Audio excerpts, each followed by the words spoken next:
La zone 51 est une aire géographique du Nevada aux États-Unis, aussi appelée Dreamland, Waterton, The Ranch, Paradise Ranch, The Farm, The Box, Groom Lake, Zone 51A, Neverland ou encore The Directorate for Development Plan Area, où se trouve une base militaire dite secrète, testant entre autres des appareils expérimentaux.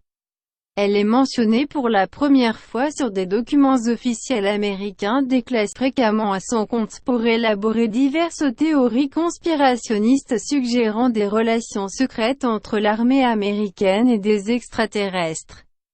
Dans ce milieu complotiste, elle est connue sous son appellation anglaise Area 51. La zone 51 est un rectangle d'approximativement 155 km² dans le comté de Lincoln au Nevada, à environ 100 miles ou 160 km au nord-ouest de Las Vegas.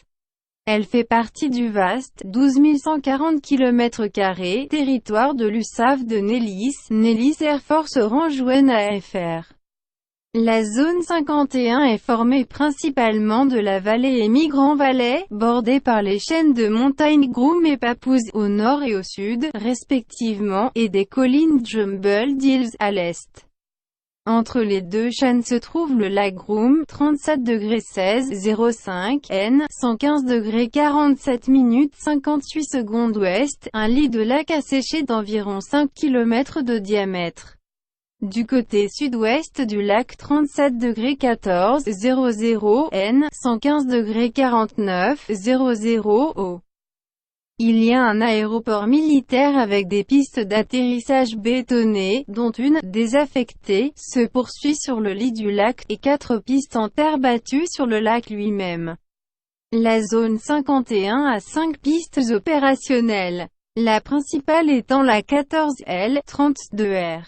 Une piste au revêtement de béton d'une longueur de 3650 mètres par 60 mètres de largeur avec une zone de débordement de 300 mètres à chaque extrémité. La seconde piste, la 12/30e, qui sert aussi de voie de circulation est d'une longueur de 1650 mètres par 45 mètres de largeur. La piste désaffectée a près de 10 km de longueur, 6 miles.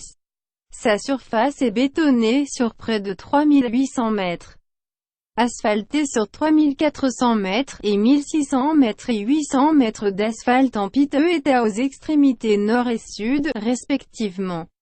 On y retrouve au moins 3 groupes d'indicateurs distincts, laissant croire que la piste n'a jamais été utilisée sur toute sa longueur à la fois. À l'heure actuelle, seule une portion de 2000 mètres est identifiée, formant la piste 14R32L. Les pistes en terre battue sur le lit du lac sont par paires et ont une longueur atteignant 3400 mètres.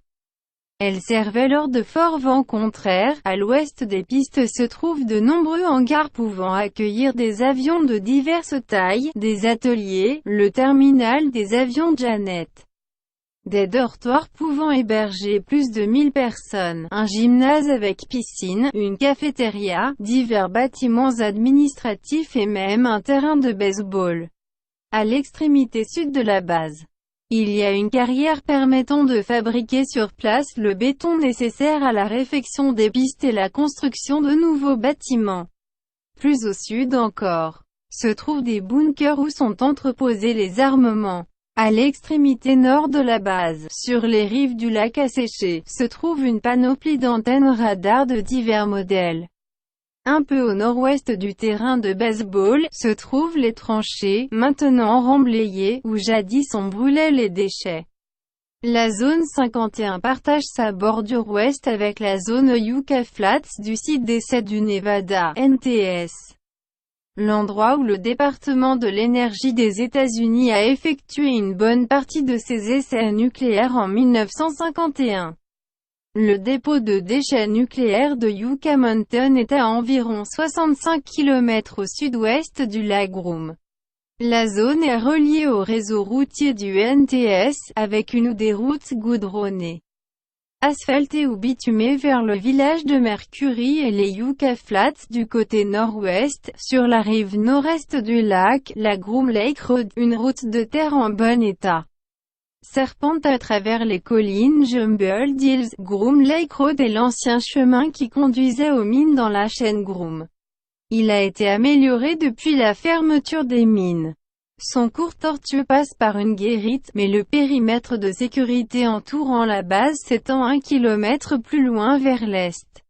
Après la limite du périmètre restreint, marqué par plusieurs panneaux d'avertissement qui indiquent que toute photographie est interdite et que l'usage de force pouvant entraîner la mort est permis. Groom Lake Road descend vers la vallée Tikaboo, en passant devant l'entrée de plusieurs petits ranchs avant de rejoindre la route 375.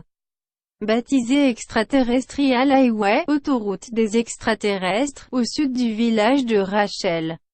La création de la zone 51 revient à l'initiative de Richard Monsieur Bissell Jr., un officier de la CIA qui était alors chargé de superviser le développement des avions espions U-2, cherchait un site idéal afin d'y effectuer les vols d'essai et former les pilotes.